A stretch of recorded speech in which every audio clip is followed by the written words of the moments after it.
This is the story of how canals changed and shaped our modern world. Carrying huge volumes of goods and fuel, they were a stimulus to Britain's great industrial revolution. But they also gave us much, much more, and their legacy lives on, often in surprising ways. My name's Liz McIvor. I've spent my life studying and talking about history, and now I think it's time to take a different look at our inland waterways. The boom years of canal building were fuelled by a frenzy of public interest in the money-making potential of this new form of transport. There were fortunes to be made and lost in an emerging world of shareholders, dividend payouts and stock exchanges. So how did the canal age create this new type of capitalism, where middle-class investors helped transform the British landscape and bring sweeping industrial change?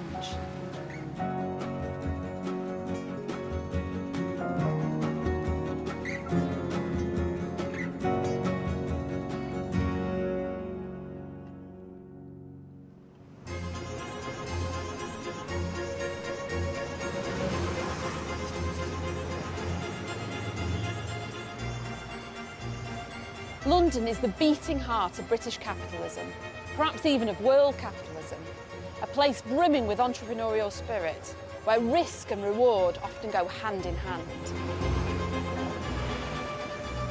Canals played a key part in creating this enterprise culture.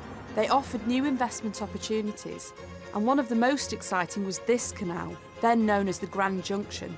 Back in the early 19th century, it was the M1 of its day, an express route between the Midlands and the booming capital. The seeds for the Grand Junction were planted by the success of the first wave of British canals, which appeared from the 1760s. These were built by industrialists like the Duke of Bridgewater and Josiah Wedgwood, who realised they had to create their own transport networks to maximise profits from their mines and factories. But the big profits made by early canal owners persuaded the newly prosperous middle classes that canals were money-spinning ventures in their own right. And by investing in shares, they hoped to make big profits from the dividends they paid out.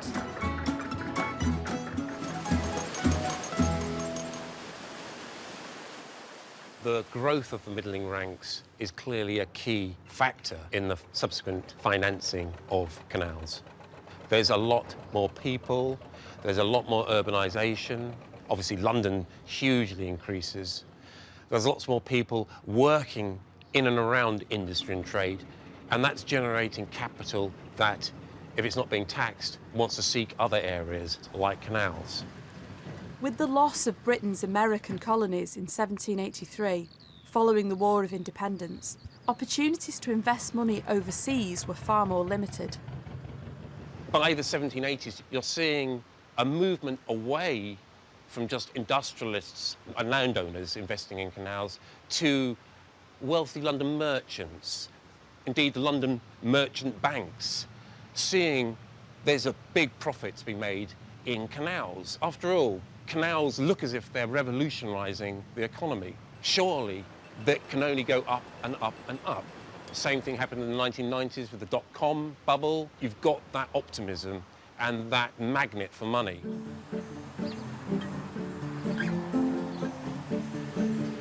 Suddenly, canals were all the rage, leading to an intense period of speculation in the 1790s, known as canal mania. People started not only investing, but speculating, which meant buying up shares and then selling them on almost immediately for a profit. And to appreciate how quickly this mania gripped the nation, just look at the number of Canal Acts that were passed. In 1790, there was only one new canal authorised by Parliament, while 3 years later there were 20. In 1793, at the height of canal mania, one of the key routes trying to get a green light through Parliament was one that would directly connect London and Birmingham. Birmingham, with its industrial heart in the Midlands, needed better access to London's markets for its coal and its other goods. There was definitely a strong economic case to be made for a shorter and more reliable route between Birmingham and London. The existing one, via the old Oxford Canal, was circuitous to say the least, and meandered along for nearly 250 miles.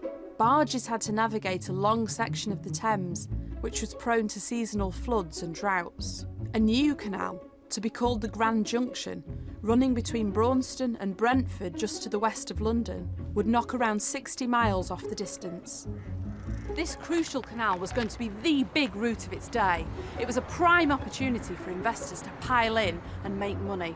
But to get the project off the ground, it needed a high-profile public champion. And that's exactly what it got, in the shape of the Marquis of Buckingham. Having held several government offices, including Home Secretary, he decided he would now use his influence to promote the new canal and deliver economic benefits to his home county of Buckinghamshire.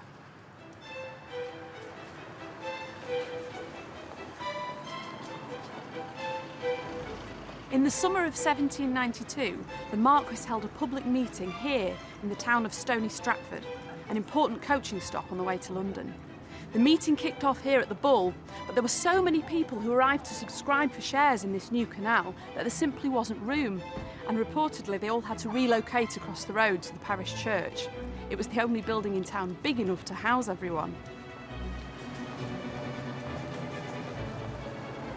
These first subscribers to the Grand Junction pledged £350,000 of capital.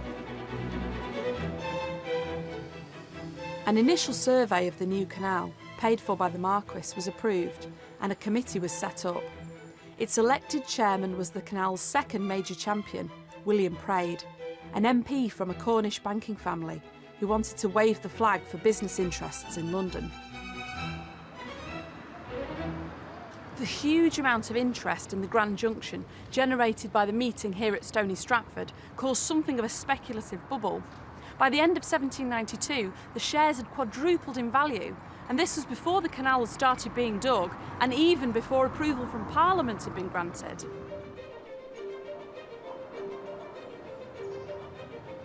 Some of the shares just were valued at £100, and even before the Act was passed, they were valued at around £450. So that was the case for the Grand Junction Canal. So there was a huge increase in a short period of time. So for people who were able to sell fast, there was a potential of making a quick return. During these heady days of canal mania, schemes sprang up all over Britain, with speculators scrambling to add their names to different subscription lists. The promoters would announce that they have this dream of creating a new canal, and they would send out a notice. People would see the notice, and they were willing to actually just quickly, cheap horse and cart and travel miles to just stand in a field and have their name on the list. So there was a bit of a frenzy there to just be part of this new transport system that was going to be created. For speculators, there was big money to be made from canals. In 1793, for example, £100 shares in the Birmingham and Paisley rocketed in value, trading at a premium of well over £1,000. There are some similarities with the dot-com bubble that happened in the late 1990s, 2000. These were new technologies. People didn't really know what they were investing in, or most people wouldn't have known what they were investing in. So some will have made a lot of money from some good schemes that are still running, and others will have lost everything.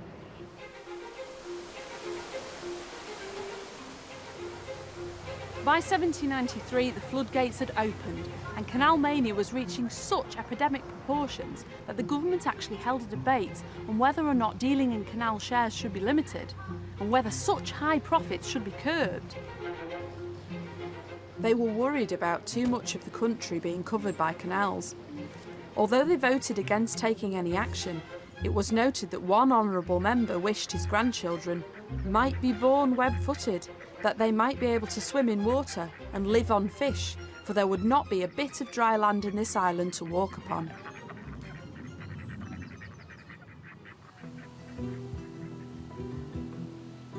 The Grand Junction didn't just attract those wanting to speculate for a quick profit. It appealed to longer-term investors too. Clues to the types of people these were can be found in the canal's financial records, held at the National Archives in Kew.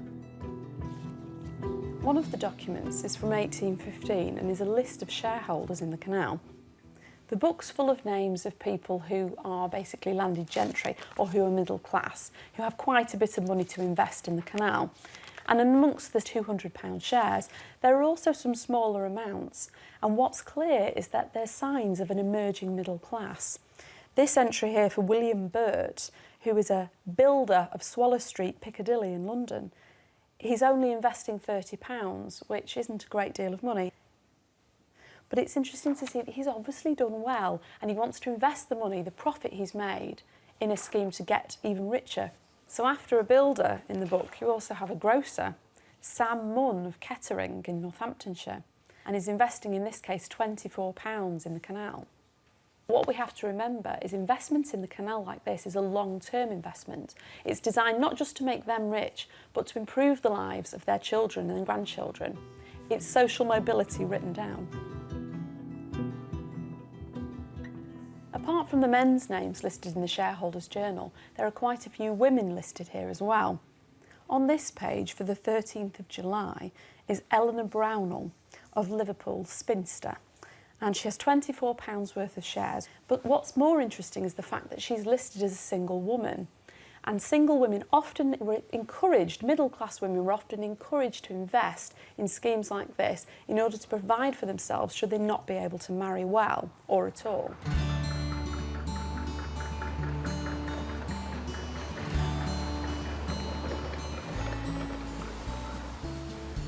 The Grand Junction was making money for some people before it was built, or even approved.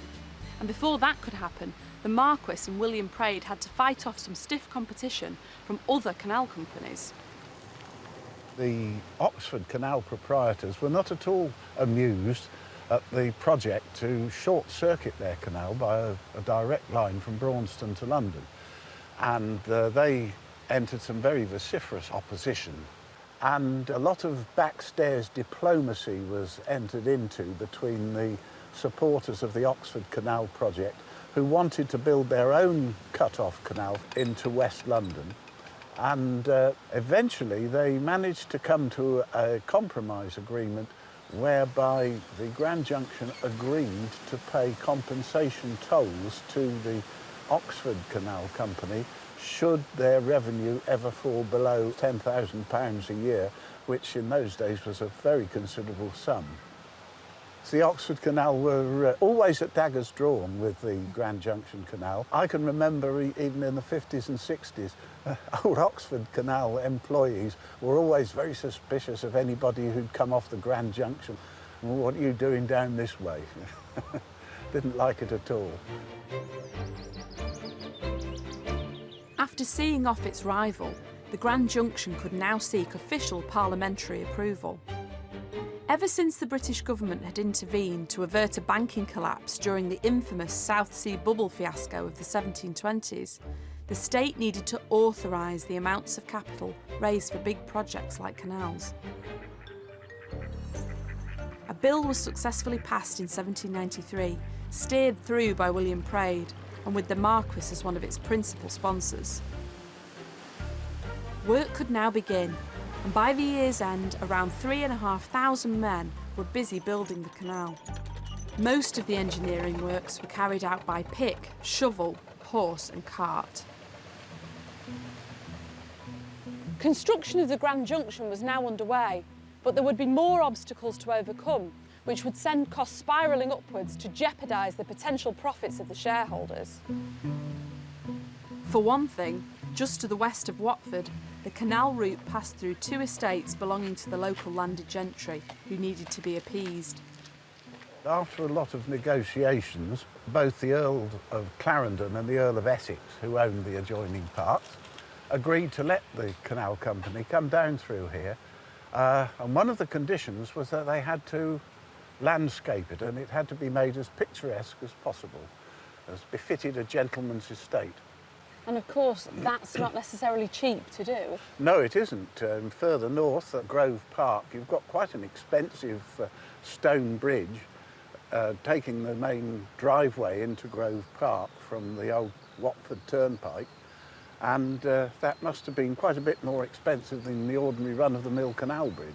The Earl of Essex also made the canal company build a house where they had to station a man whose job it was to prevent boatmen loitering and pinching his lordship's game.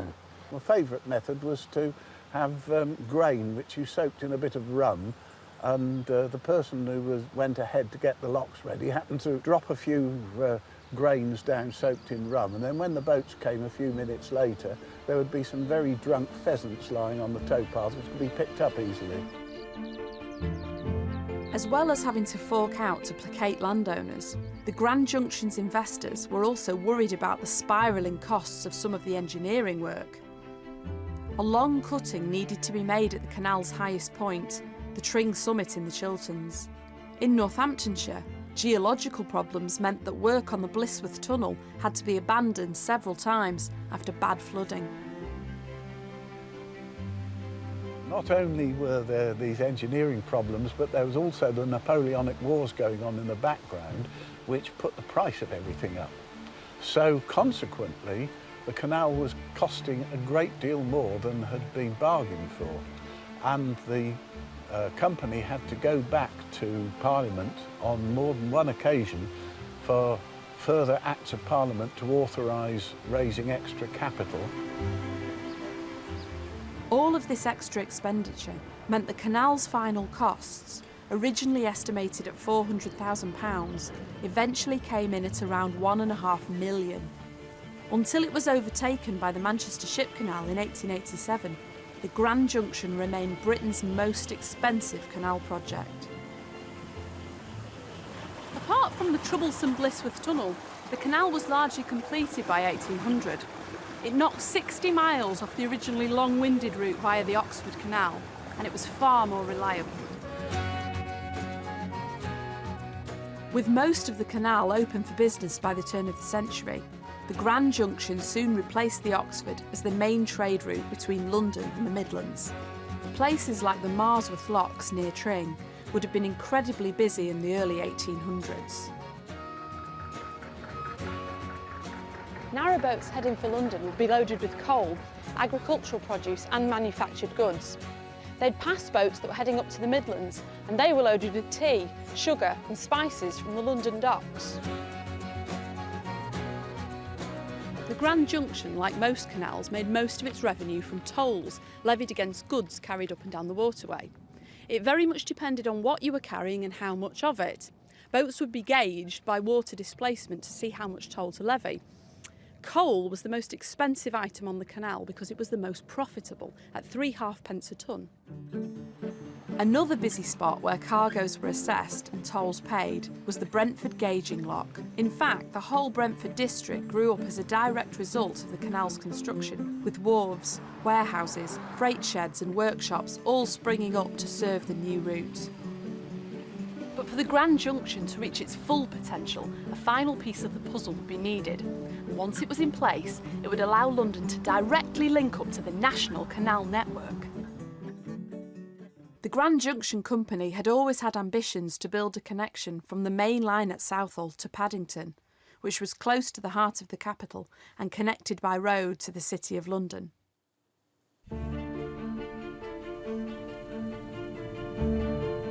The 13-mile Paddington Arm opened in 1801, terminating here at Paddington Basin. Paddington was a very insignificant little village just outside London, but the canal brought with it warehouses, wharves and bustling industry, and of course it was also the natural site for some 40 or more years later for Isambard Kingdom Brunel to site his terminus of the Great Western Railway. So you can say really that the Grand Junction Canal was the making of Paddington as an important suburb of London. One of the firms to build warehouses and wharves at Paddington was the carrying company Pickford's. Pickford's first began using canals in 1776, and it was a safeguard to their main wagon and horse transport between Manchester and London, because they were wanting to see how this newfangled mode of transport would actually work out. Within 20 years, Pickford's had grown from 4 barges to over 28. As they started the 19th century, it was up to nearly 80. For Pickford's, the arrival of the Grand Junction was a godsend. as it meant they no longer had to use the Oxford Canal as their main carrying route down to London. The Oxford Canal Company were quite greedy and were causing Pickford's problems because they were wanting higher leases on warehouses, on wharfs. The Grand Junction Canal was a saviour. It was quicker, it was more direct. And when the Blisworth Tunnel was built, straight to London, no unloading. And they had priority at the locks. Barges would be stacked up to go through.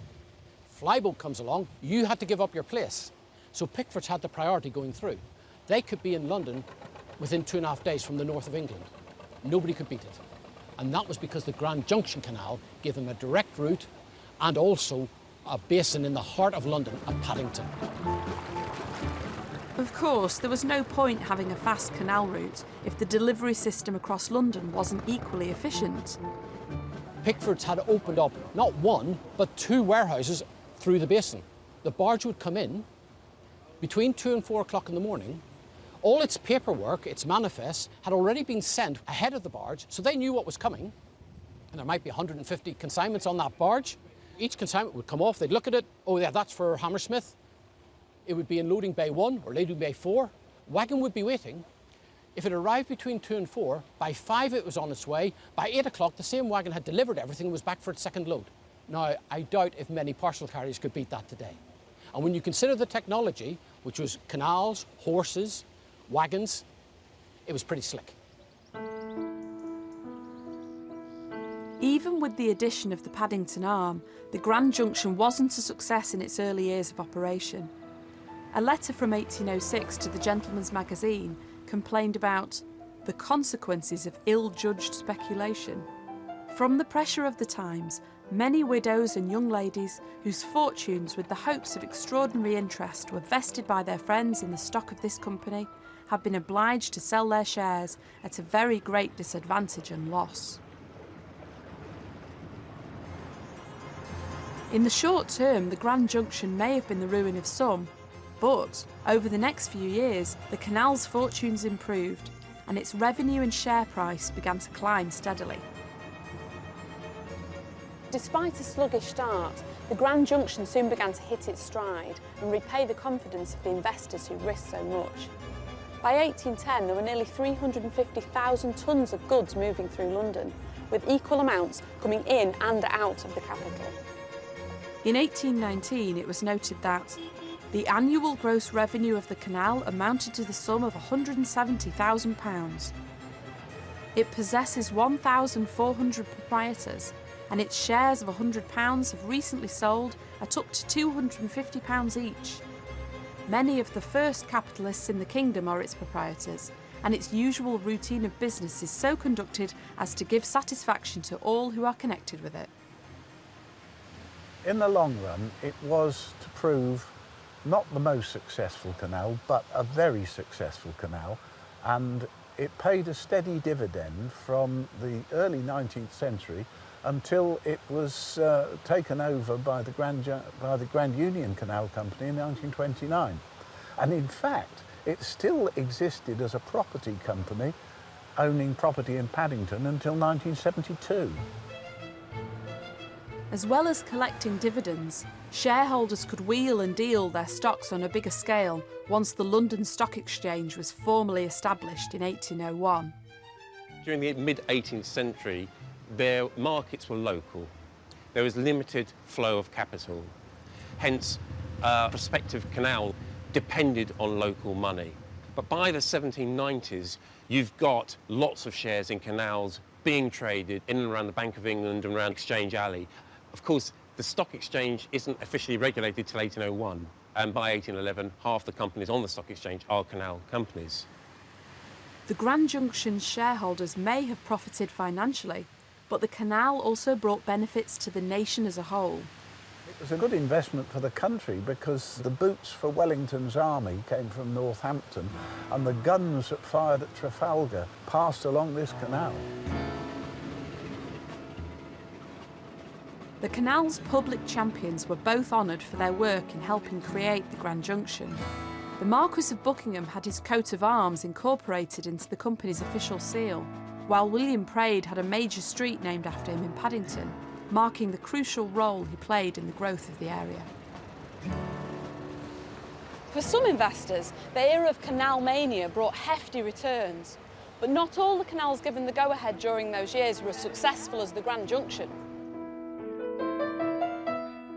The Herefordshire and Gloucestershire Canal never paid a dividend. The Grand Western Canal didn't pay out any until the 1850s. And the Dorset and Somerset Canal was abandoned during construction and never completed. There were more losers than winners in canal investment. The early canals were the most successful because they had a proper rationale. They were promoted by industrialists, merchants, and in the case of Bridgewater, a landed gent who owned a lot of coal mines. The key area is the industrial Midlands and the Northwest. And it's here where a network is built up around bulky items like coal, salt, limestone, Cheshire cheeses. However, the later canals, built on less firm grounds, often without a proper purpose, ended up losing money or never getting built. And obviously the investors there were doomed. Ultimately, the mania for canals were eclipsed eventually by the railways. The Grand Junction was profitable until the 1840s, when the railways started to muscle in on their business.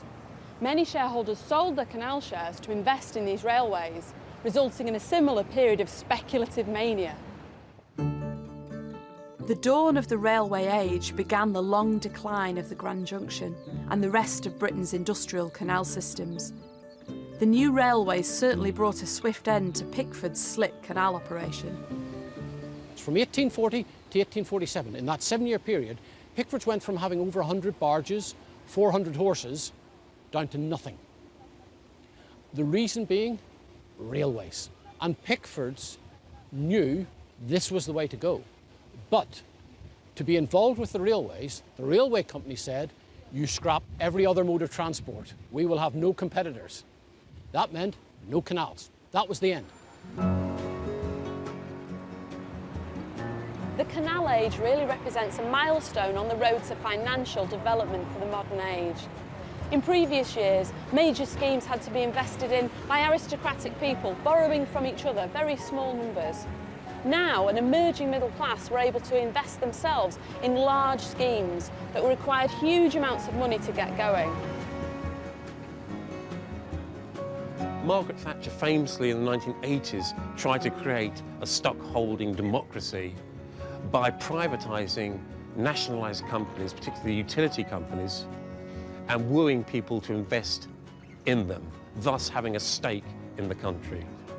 And that's the same mentality we see, I think, in the late 18th, early 19th century, a shift away from having to have fixed property, land, which had traditionally been the way, to now having a stake through investment in projects like canals and later railways.